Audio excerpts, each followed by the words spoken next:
ಎಲ್ಲರಿಗೂ ನಮಸ್ಕಾರ. ನಮ್ಮ ಶಾಲೆ ಹೆಸರು ಸರ್ಕಾರಿ ಪ್ರೌಢಶಾಲೆ ಕನಕಗಿರಿ, ಮೈಸೂರು. ನನ್ನ ಹೆಸರು ಭೂಮಿಕಾ. ನಾನು 9ನೇ ತರಗತಿಯಲ್ಲಿ ಓದುತ್ತಿದ್ದೇನೆ. ನನ್ನ ಸ್ನೇಹಿತೆ ಪೃಥ್ವಿರಾಜ್ 9ನೇ ತರಗತಿ. ನನ್ನ ಸ್ನೇಹಿತೆ ಪ್ರತೀಕ್ಷಾ 8ನೇ ತರಗತಿ. ನಮ್ಮ ಸಮಸ್ಯೆ ಡಿಸ್ಯಾಬಿಲಿಟಿ ಫ್ರೆಂಡ್ಲಿ ಮೊಬೈಲಿಟಿ ಬಸ್. ನಮ್ಮ ಸಮಸ್ಯೆ ಅಂಗವಿಕಲರು ದುರ್ಬಲರು ಹತ್ತಿರ ಸ್ಥಳಕ್ಕೆ ಹೋಗಲು ಆಟೋ ಅಥವಾ ಟ್ಯಾಕ್ಸಿಗಳನ್ನು ಬಳಸಿ ಹೋಗುತ್ತಾರೆ. ಆದರೆ ಆರ್ಥಿಕವಾಗಿ ಹಿಂದುಳಿದವರು ಪ್ರತಿ ಬಾರಿ ಹಣ ಖರ್ಚು ಮಾಡಿ ಹೋಗಲು ಸಾಧ್ಯವಾಗುವುದಿಲ್ಲ.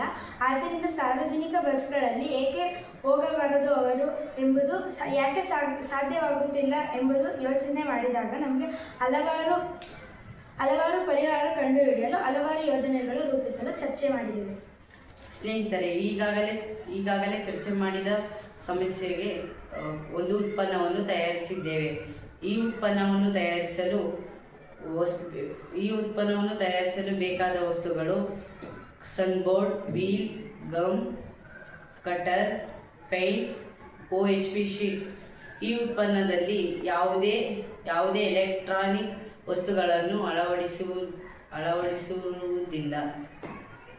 ಈ ಸನ್ಬೋರ್ಡ್ ಅನ್ನು ಬಸ್ಸಾಕಾರಕ್ಕೆ ಕತ್ತರಿಸಿ ಅದಕ್ಕೆ ವೀಲ್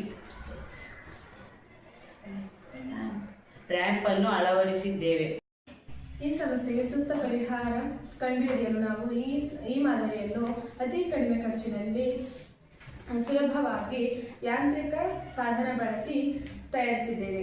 ಈಗಾಗಲೇ ಚಾಲ್ತಿಯಲ್ಲಿರುವ ಬಸ್ಸಿನಲ್ಲಿ ಈ ವ್ಯವಸ್ಥೆ ಇಲ್ಲದಿರುವುದರಿಂದ ಈಗಾಗಲೇ ಮೆಟ್ಟಿಲುಗಳಿರುವ ಬಸ್ಸಿನಲ್ಲಿ ಚಾಸಿಸ್ ಮತ್ತು ಮೆಟ್ಟಿಲುಗಳ ನಡುವೆ ಅಳವಡಿಸಿರುವುದರಿಂದ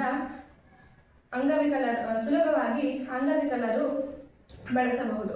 ಇದಕ್ಕೆ ಯಾವುದೇ ರೀತಿಯ ಎಲೆಕ್ಟ್ರಾನಿಕ್ ಉಪಕರಣಗಳು ಬೇಕಾಗಿಲ್ಲ. ಇಲ್ಲಿ ಬಳಸಿರುವ ಯಾಂತ್ರಿಕ ಸಾಧನವನ್ನು ಡ್ರಾ ಮಾದರಿಯಂತೆ ಚಾಸಿಸ್ನಿಂದ ಎಳೆದು ಲಾಕಿಂಗ್ ಸಿಸ್ಟಮ್ ಇರುವ ಮೆಟಲ್ಗಳಿಗೆ ಜೋಡಿಸಿರುವುದರಿಂದ ವೀಲ್ಚೇರ್ನಲ್ಲಿ ಕುಳಿತಿರುವ ವ್ಯಕ್ತಿಯ ಸಹಾಯಕ ವೀಲ್ಚೇರ್ನನ್ನು ತಳ್ಳಿಕೊಂಡು ಒಳಗೆ ಅವರನ್ನು ಕರೆದುಕೊಂಡು ಹೋಗಿ ಕೂರಿಸಿ ಅವರಿಗೆ ಸೀಟ್ ಬೆಲ್ಟ್ ಹಾಕಿ ಸುರಕ್ಷಿತವಾಗಿ ಕೂರಿಸಬಹುದು. ಇದರಿಂದ ನಾವು ಈ ಮಾಡೆಲ್ನ ಮಾಡಲು ಇಷ್ಟ